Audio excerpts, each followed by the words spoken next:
Gali, the President of Sahrawi Arab Republic. Your Excellency, you have the floor. Your Excellency, President of Kenya, Dr. William Ruto, and also head of the Committee of Heads of States on Climate Change, and also head of the AU, and also Mr. Musa Fiki, head of the AC, Your Excellencies, heads of states, heads of governments, ladies and gentlemen. It's my pleasure at the outset to extend my wholehearted thanks to the Republic of Kenya, the government of Kenya, and the people of Kenya, and President William Ruto for this gracious invitation to attend this meeting. Would like to thank you for the excellent hospitality,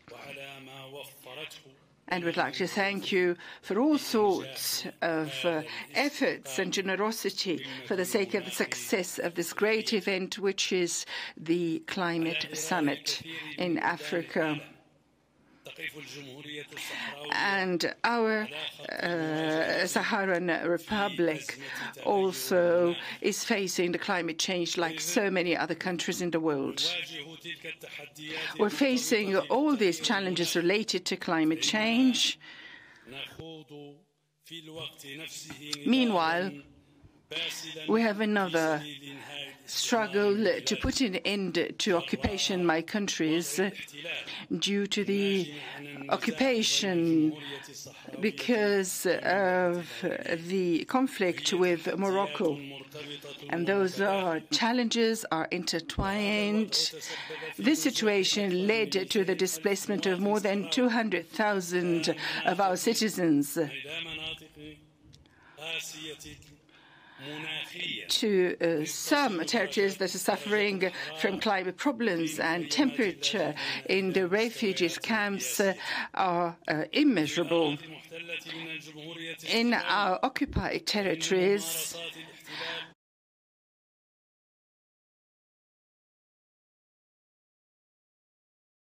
the different practices of occupation, which is outside the control of the international law, without any kind of control. It leads to the aggravation against climate change, like, for instance, the problems with fishery, and this depletes our water and agricultural resources for the sake of exports.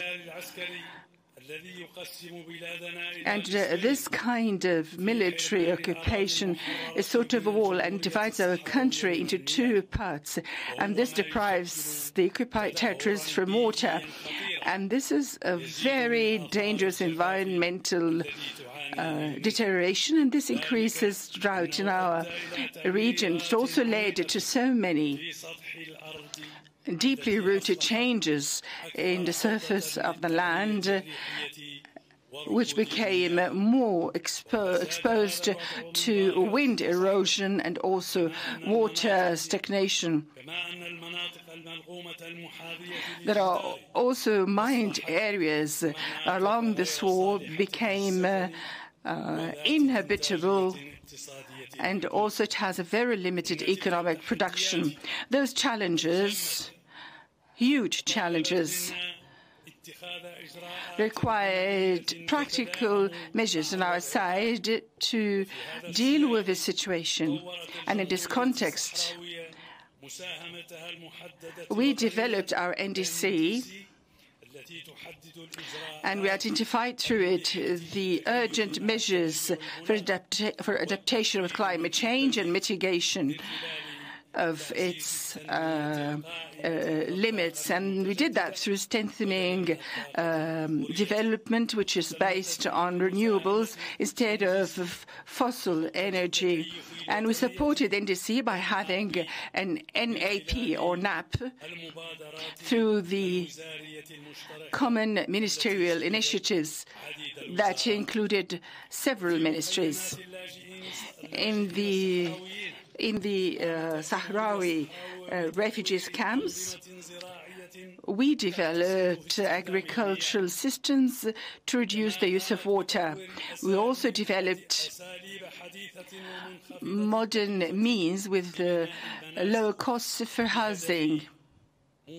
And the purpose of that is to face the increasing risks of floods, in addition to the spread out of using solar energy in small units. We also have experienced some electricity projects using solar energy, wind energy, and we're using it also in medical facilities in remote and isolated areas. There we use solar energy. Mr. President, although we have a desert nature,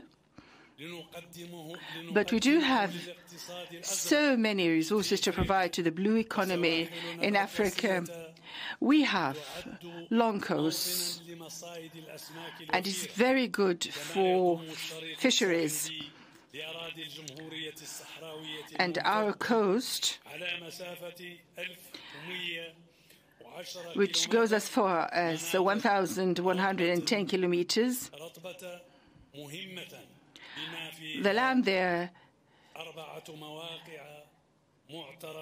is known for its resources, and of course it's adopted by Ramsar Convention. Those areas are Wadi Saqiya, Bujdur, Dakhla Bay, and Sabkha Imlili. And although all those resources are exposed to climate change,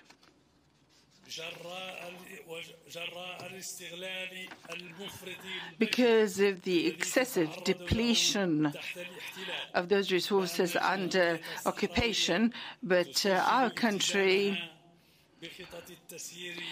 emphasizes that it's committed to execute and implement cautious plans in this area. And this is in harmony with the African initiatives and its goals to protect the African coasts in Africa. In addition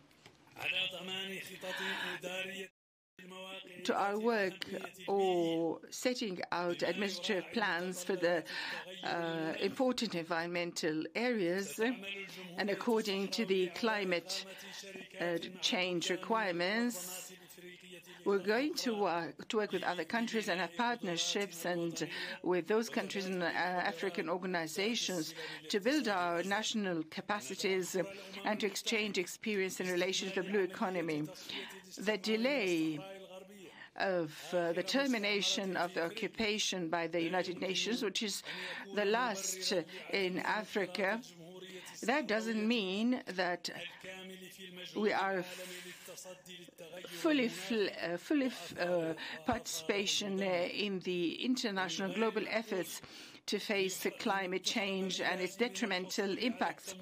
It is illogical that we're deprived of getting the required and allocated financing to face climate change, and we're also deprived of the technical assistance through the climate change mechanism under the United Nations and other organizations. We cannot be deprived from our rights and duty to take part with Africa and the world in this kind of efforts against climate change. And also, we have been coexisting for years and years with those dire and difficult climate circumstances like other countries. We should be represented in the new FCCC and also in the COP.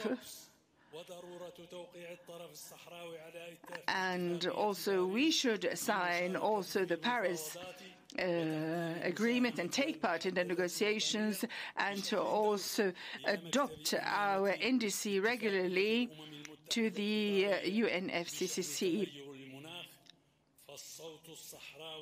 Our voice is and will be an African voice, and it's going to support the African voice and stance. Sustainable development and the management of blue economy in Africa is strongly related to the way we use to respond to climate change, and we are ready to contribute with our brothers and sisters in Africa and the whole world to achieve the best results and outcomes. I wish you